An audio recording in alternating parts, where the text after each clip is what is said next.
Witamy w kolejnym odcinku naszego wideoblogu. Dzisiaj Fundacja Generado wspólnie ze Stowarzyszeniem Dalej Razem gości słynną Lubuszankę, wybitną aktorkę teatralną i filmową Joannę Brodzik. Zapraszam Państwa poznać nas trochę bliżej i razem z naszą gością zobaczyć, czym żyje Stowarzyszenie Dalej Razem, co robi i dla kogo Fundacja Generado w dniu dzisiejszym. Zapraszam.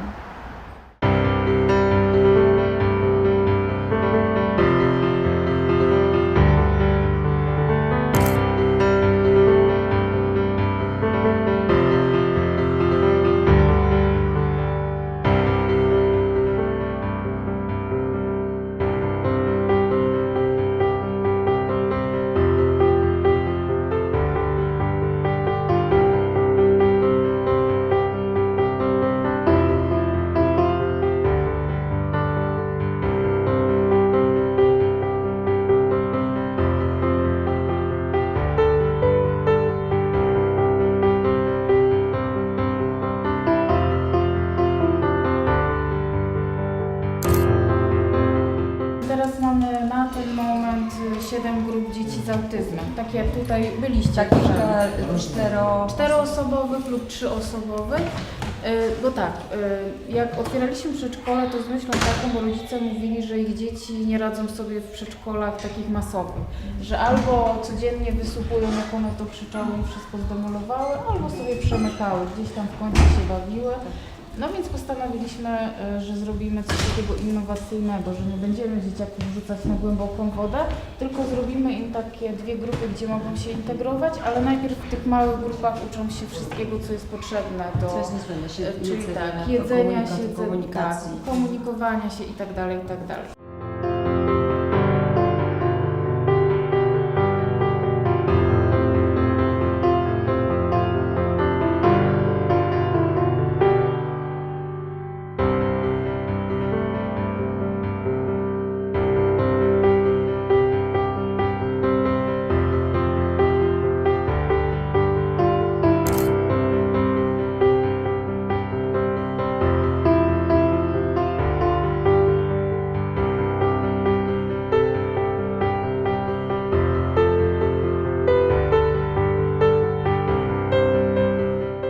Co robicie?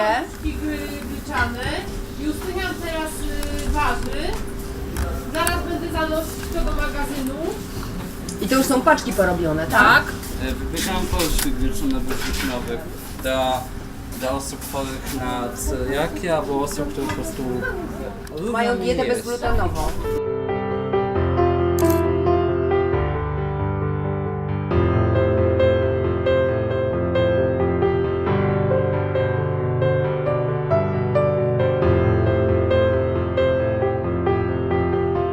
Tworzymy pomoce terapeutyczne.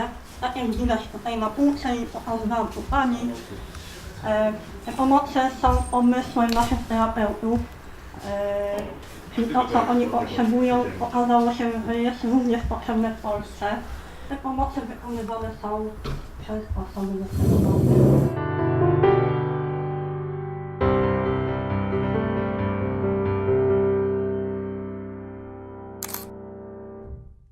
Zwiedziliśmy przedszkole i szkołę, zobaczyliśmy, jak powstają paluszki gryczane i pomoce edukacyjne, a teraz oddalimy się od Zielonej Góry o jakieś 50 km, żeby odwiedzić w Mierkowie Martina i jego babcię Halinę. Martin ma 21 lat i od urodzenia jedyną jego opiekunką jest jego babcia, pani Halina. Kiedy w grudniu 2016 roku miała udar, nie mogła znaleźć odpowiedniego miejsca, gdzie Martin miałby całodobową opiekę, więc chłopak na 3 tygodnie był zamknięty w szpitalu psychiatrycznym. Z myślą o Martinie i takich ludziach jak on budujemy domy stałej opieki Generado oraz hostel.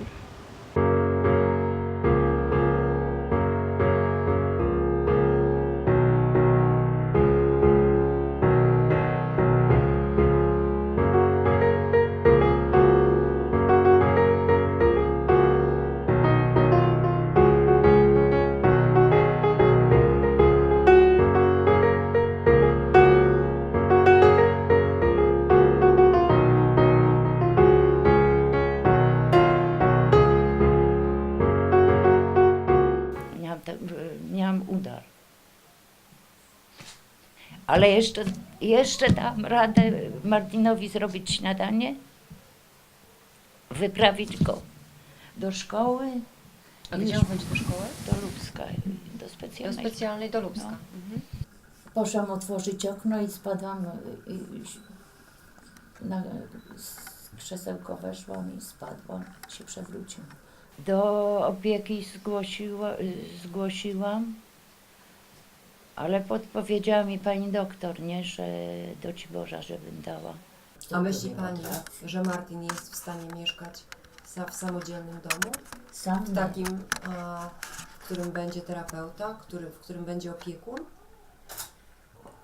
Chyba tak, bo Martin jest posłuszny, on najpierw musi się, jak już ta nić jest, że pozna osobę, to Martin jest posłuszny do bólu.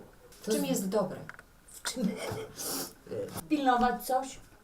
Będzie pilnował, że mówię, na parkingu by mógł być. My przyjechaliśmy tutaj dlatego, że Pani wie, że my ten dom próbujemy budować z Duńczykami.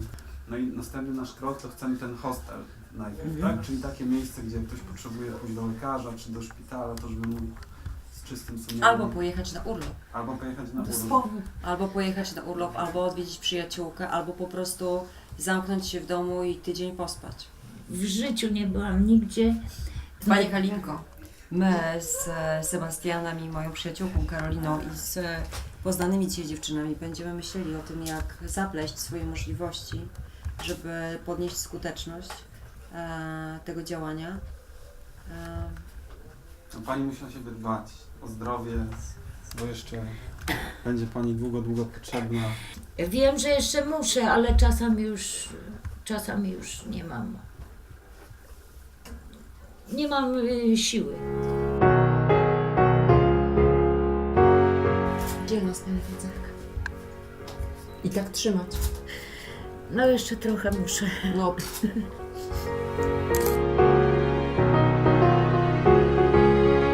Dzisiejszy dzień był dla mnie bardzo intensywny i gdybym miała podsumować doświadczenie, które stało się dzisiaj moim udziałem, a wiem trochę o niepełnosprawności, trochę, większość mojego dorosłego życia, prawie 20 lat, moi niepełnosprawni przyjaciele sprawiają, że wiem więcej. Dziś dowiedziałam się o spektrum autyzmu, czegoś, co potwierdziło to, co noszę w sercu już od jakiegoś czasu, że niepełnosprawność jest różnicą w perspektywie i to od nas zależy, jak zechcemy te różnice w perspektywie roztłumaczyć przez swoje serce. Tylko 2 słowa. Myślę, że po tym dniu będziemy dalej razem.